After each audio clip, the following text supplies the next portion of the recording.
Badewo aw ni ɲantuma aw bɛɛ lajɛlen folen no ka bɛn n'aw ka waati a n'aw sigiyɔrɔ ye. Aw minnu bɛ ko kunnafoniya ka d'aw ye Mali kan, aw minnu bɛ ko kunnafoniya ka d'aw ye AES jamanaw kan, kɛrɛnkɛrɛnnenya farafinna kunnafoni ka di aw minnu ye. Kunnafoniya bɛ n bolo, n b'a fɛ ka min da aw tulo kan. Badewo kunnafoniya tɛ dɔwɛrɛ an bɛ taa Tchad. Ko Tchad k'u fana ye Faransi sɔrɔdasiw gɛn ka bɔ u fɛ yen koyi. A dogolen t'aw si la k'a fɔ ko Faransi ka sɔrɔdasi a caman den de tun bɛ Afrique francophone na. A ye jamana minnu coloniser a bɛ taa ka base militaire sigi yen. A ka camp militaire a bɛ t'o sigi fɛ yen.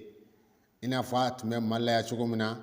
a tun bɛ Niger, a tun bɛ Burkina, nka AES jamana 3 ye pied don u la k'u gɛn. Ko Tchad fana ko u k'u ka minɛnw ta ka bɔ olu ka dugukolo kan koyi. Badenw mun de kɛra, mun donna Tchad ni Faransi cɛ fo a taara se nin niveau la, an bɛ na o kunnafoniya walawala nin video nin kɔnɔna na. An bɛ bi date d'aw ma, bi ye samedi ye, décembre kalo tile 7 san 2024. Aw kana ɲinɛ tuma si n'a y'an ka video sɔrɔ, hali n'a kɛra j'aime kelen a y'o ta an ka video kan. Badenw kunnafoniya an bɛna sama ka bɔ bamada.net kɔnɔ. A ko après le Mali, le Niger et le Burkina Faso, le Tchad a annoncé la semaine dernière mettre fin aux accords militaires qui le lient à Paris depuis 1960. A ko Mali ani Burkina ni Niger tɛmɛnen kɔfɛ olu minnu ye pied don Faransi ka sɔrɔdasiw la, ko Tchad fana semaine tɛmɛnen ko a fana ye a laɲini ko a bɛna dansigi ani Faransi ka coopération militaire la. N'o ye ka n'a ka sɔrɔdasiw jabala bila u fɛ yen, ka kanw sigi yen. E ka sɔrɔdasiw tɛ se ka foyi kɛ ni Faransi ka sɔrɔdasiw ma yamaruya d'i ma, ko Tchad y'a laɲini k'a fɔ ko a b'o ko in dabila. O ko in bɛ senna Tchad fɛ depuis 1960. O tɛ Tchad dɔrɔn ye koyi. Farafinna jamana o jamana bɛ ko Faransi y'a coloniser, n'a ye colonisation a tɔgɔ indépendance forme sugu dɔ d'aw ma ye, k'a daminɛ 58 ka na fɔ 60 fɔ min b'o sanfɛ, tɔgɔ de don k'a taara mais a ka kan b'i fɛ yen. A ko N'Djamena dit vouloir réorienter ce partenariat sur d'autres domaines. Ko Tchad ko a b'a fɛ ani Faransi ka tɛgɛ di ɲɔgɔn ma k'a ka ye fan wɛrɛ fɛ sɔrɔdasiya ko in ka bɔ a la. Domaine militaire ko sen bɔ a la, ale yɛrɛ bɛna a jɔna a ka jamana armée ko ye. Siga tɛ min na, n'i b'a fɛ ka kɛ pays souverain ye, i jija i ka armée ka ko ka k'i yɛrɛ bolo, e de b'a décider. Nka ni jamana wɛrɛ b'a décider place la dɔrɔn, non, tu es toujours colonisé. Badenw a ko au même moment, le Sénégal remet aussi en question la présence de quelques 350 soldats français sur son sol, sur son territoire. A ko nin waati kelen fana ko Sénégal ko Faransi ka sɔrɔdasi 350 b'a fɛ yen, ko a fana ma jɛ n'u toli ye koyi, k'a bɛ ka kuma misɛn caya a ko la, siga t'a la a bɛna sira fana yira u la k'u labɔ. Badenw kunnafoni sɛbɛnbaa ko a ko avec une telle annonce, le retrait français du Sahel tourne complètement la page de ce que certains appelaient la France-Afrique. Voilà. Ko Tchad kɔni Faransi ka sɔrɔdasiw ka bɔ Tchad fɛ yen ani Sénégal nin cogo la, ko a bɛna kɛ fɛn ye fɛn min bɛna wele mɔgɔw fɛ ko Faransi Afrique, n'o ye Faransi k'i bugu Afrique hali bi, ko page bɛna tourner dɛ, o gafe bɛna yɛlɛma, c'est-à-dire o waati bɛna tɛmɛ. Faransi Afrique tɛ bilen, Afrique souverain o de b'a fɛ k'a ɲɛ yɛlɛ sisan. Badenw kunnafoni sɛbɛnbaa ko a ko il n'y a plus de déterminisme stratégique qu'en politique. Une opération peut être un succès ou un échec pour une série de raisons. A ko politique kɔnɔna na k'a fɔ ko nin ko in a bɛ déterminer k'a bila 100% k'o tɛ yen dɛ. A bɛ se ka kɛ a bɛ ko dɔ daminɛ, a bɛ ɲɛ aw bolo, a bɛ kɛ succès ye comme a bɛ se ka kɛ échec fana ye. Nka siga kɔni tɛ min na, o b'a fɔ qui ne risque pas ne gagne pas. N'i fana m'i si bila Ala ma ko dɔw la, jaabi tɛ sɔrɔ koyi. O de la k'a fɔ ko an ka to Faransi bolo ten, cɛ dɔ kɛra o la, bɛɛ k'a ka responsabilité ta. Pays o pays m'a ka responsabilité ta surtout en matière de défense. Non, kana sigi ka jaabi ɲuman makɔnɔ Faransi bolo quoi. A ko par exemple, n'i ye Mali ta k'a lajɛ, en 2013, la France a intervenu militairement au Mali pour chasser les terroristes qui menaçaient Bamako et a été tout sauf de déstabiliser le Mali et le Sahel de façon générale. A ko n'i y'a jateminɛ 2013 Mali dɛsɛra k'i jɔ a yɛrɛ kolo la ko fo ka Faransi wele pour que Faransi ka se ka na Mali stabiliser ko bon a kɛra o contraire de a kɛra o contraire autorités ye décision min ta a nana ye k'a fɔ ko a décision tun man ka ta parce que u tun bɛ k'a essayer ka Mali stabiliser parce que ko terrorisme tun nana coro Mali da la k'a sɔrɔ la o waati kelen na Faransi yɛrɛ de ka terroristes labɛnnen de tun ka se ka Mali déstabiliser pour que a ka fɛrɛ Mali ma Mali autorités y'a miiri k'a fɔ ko nin ye fura de ye ka se ka Mali stabiliser ko mais a kɛra au contraire de a ye Mali déstabiliser ka tila ka Sahel fana bɛɛ déstabiliser a fɛ a ko au contraire cette intervention a permis à la France de renforcer sa présence militaire sur l'ensemble des pays sahéliens et ses environs avec la création d'autres bases militaires françaises y'a ye nin tun ye Faransi ka laɲini de n'a ye chaos créer dɔrɔn c'est-à-dire ka hakili basigibaliya créer Sahel kɔnɔ a bɛ se ka na a ka sɔrɔdasiw caman cɛ ka na n'a ye ko donc ko Faransi ka na intervenir Mali la 2013 k'o yɛrɛ kɛra occasion ye o kɛra sira ye Faransi ka se k'a ka présence militaire k'o renforcer k'a ka sɔrɔdasi caman cɛ ka na n'o ye Sahel kɔnɔ ani Sahel kɛrɛfɛ jamanaw parce que ale yɛrɛ de ye situation in créer a b'a fɛ a ka kɛ cogo min na a kɛra ten fana a bolo koyi nka Ala bɛ ko min fɛ o tɛ tiɲɛ ko Faransi ŋaniya seginna a ma koyi Ala bɛ Mali de fɛ depuis Ala y'a kɛ transition kɔni nana a ye pied don Faransi la a ko depuis le clash entre Paris et Bamako qui a entraîné le départ de la force Barkhane du Mali, la France s'était promis de revoir complètement sa stratégie militaire sur le continent en invitant un nouveau modèle de partenariat reposant sur une réduction de ses effectifs militaires. A ko depuis transition kɔni nana Mali la n'u y'a ye k'a fɔ ko fɔ Faransi ka taa ka bɔ yen ko u y'o décision ta ka accord coloniaux ninnu k'olu dénoncer ko depuis Faransi ni Bamako kɔni tɛgɛ bɔ ɲɔgɔn bolo n'o kɛra sababu ye ka Barkhane gɛn ka bɔ Mali la k'o kɛra Faransi ka revers ye koyi a kɛra sababu ye Sahel jamana tɔ bɛɛ bɛ ka Faransi gɛn ka bɔ u fɛ yen ko depuis Faransi fana y'o ye ko a kalila k'a fɔ ko a bɛna a lajɛ modèle min b'a bolo n'o ye k'a ka sɔrɔdasiw cɛ ka n'o to i ka dugukolo kan k'a bɛna o dabila koyi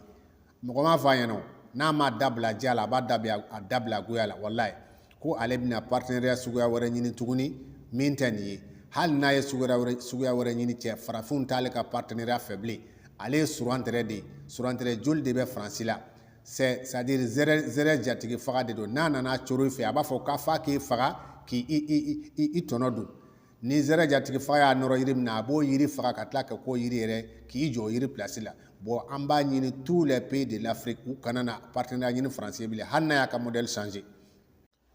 donc a ko depuis la semaine dernière le ministre tchadien des Affaires étrangères Abderrahmani Koulibaly a annoncé la fin des accords militaires qui lient le Tchad à Paris depuis 1960 a ko de cogoya la ko semaine tɛmɛnen Tchad ka ministre bɛ u ka jamana ni jamana wɛrɛ cɛ ko ɲɛnabɔ la n'o ye Abderrahmani Koulibaly ko ale kɔni ye laseli kɛ k'a fɔ ko Tchad bɛna na dansigi ani Faransi ka coopération militaire la min kɛlen bɛ k'u siri ɲɔgɔn na depuis 1960 a ko cette annonce n'a pas surpris certains spécialistes et experts en sécurité ko ni annonce ni kibaruya di ko a ma mɔgɔ minnu bɛ dɔ kalama sécurité ko la mɔgɔ minnu expert ye sécurité ko la ko a m'olu surprend olu ma parce que olu ma dabaliya ba nin ko in na a ma bala olu la parce que u b'a dɔn k'a fɔ ko depuis Tchad ye relation ɲini ni Moscou ye ni Poutine ye mɔgɔw y'a dɔn k'a fɔ ko fɛn min bɛ ko depuis que le Tchad s'est rapproché de Moscou les relations entre Moscou et Macron et Déby se sont devenues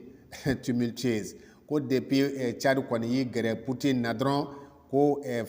Tchad président ani Faransi ka président Macron k'u cɛ commencera ka gɛlɛya dɛ i y'a ye ale bɛ ten de n'ale kɔni b'a i fɛ yen a t'a fɛ i ni mɔgɔ si ka teriya kɛ ɲɛngo de don nka siga tɛ min na nin ye Tchad fana bɔtɔ ye a ka jɔ kɔnɔ donc n badenw ko depuis Déby n'o ye Tchad président ye Mahamat Idriss Déby depuis ale kɔni commencera ka relation ɲini ni Poutine ye dɔrɔn ko ani Macron cɛ tora ka gɛlɛya ko fɔ u ka service min bɛ yen k'a bɛ fɔ a ma ko le parquet national financier ko ye sina ka galon ta ka da Idriss Tchad président na a ko cogo di a ko le parquet national financier de la France a accusé Mahamat Déby de détournement des fonds publics et recèle voilà concernant ses dépenses vestimentaires, tu vois. Ko depuis ale kɔni nunu yi magɛrɛ Moscou la k'u filɛ ka galon da la ko a ye wari sonya détournement de fonds publics ko jama nafolo k'a bɛ k'o dun ko et puis k'a bɛ ka nafolo ta k'o la tiɲɛ finiw na y'a ye u ka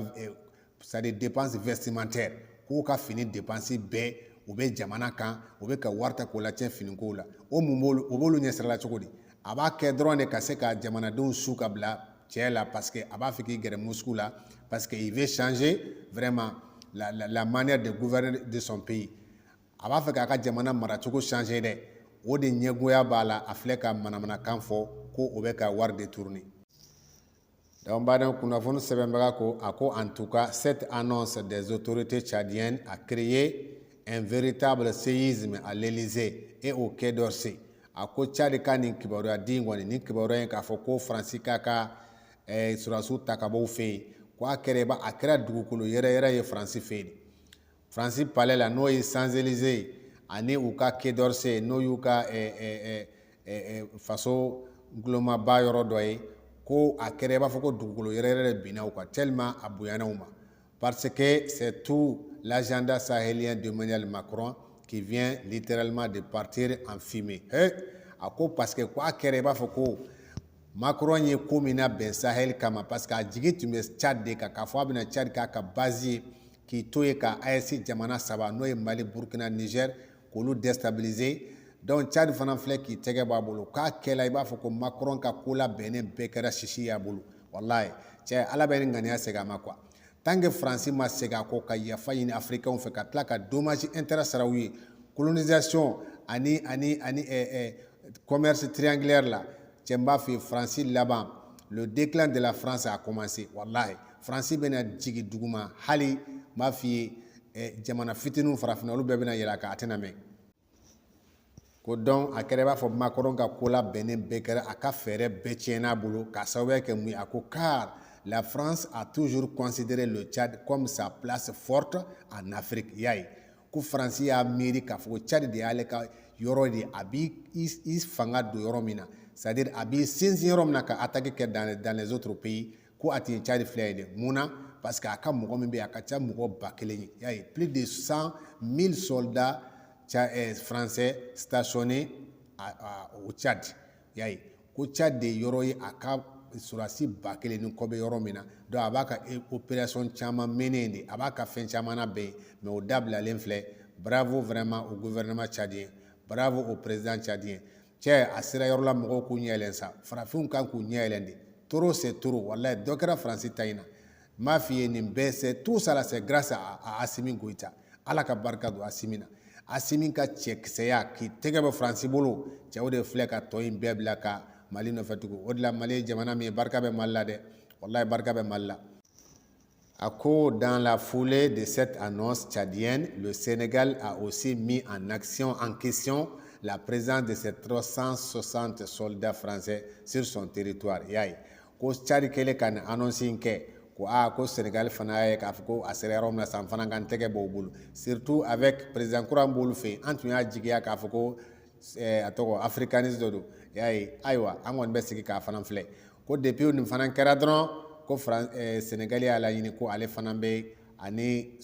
Faransi ka sɔrɔdasi 350 bɛ yen ko cogoya ka ɲini u ka ko la koyi ko a kuma misɛn cayara siga t'a la a bɛ na o fana gɛn tile 2 in na ka bɔ a fɛ yen.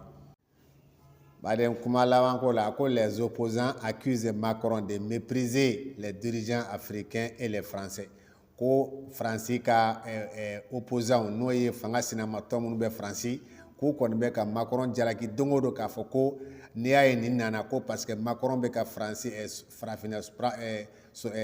présidents dɔgɔya a ka dɔgɔyama bɛ ka se olu ma ko wa hali a tɛ ka hali Français yɛrɛ fana bonya a mana k'a fɛn fɛn nous on s'en fiche a ka taa ka bɔ an fɛ yen dɔrɔn an mago t'a ka bonya la an mago tɛ foyi la qu'il quitte vraiment que les militaires français quittent l'Afrique c'est tout an b'o dɔrɔn de nɔfɛ et puis chose c'est-à-dire a bɛna a tɛmɛ quoi y'a ye chose promise a bɛna kɛ hali a tɛmɛ nin kunnafoniya nin an y'a sama ka bɔ bamara.net kɔnɔ ka bɛn bi jumadon bi samedi donya ma sɛgɛ tɛ min na faransi ka halaki a sera wa a man jan bilen siga foyi t'o la one love à vous tous.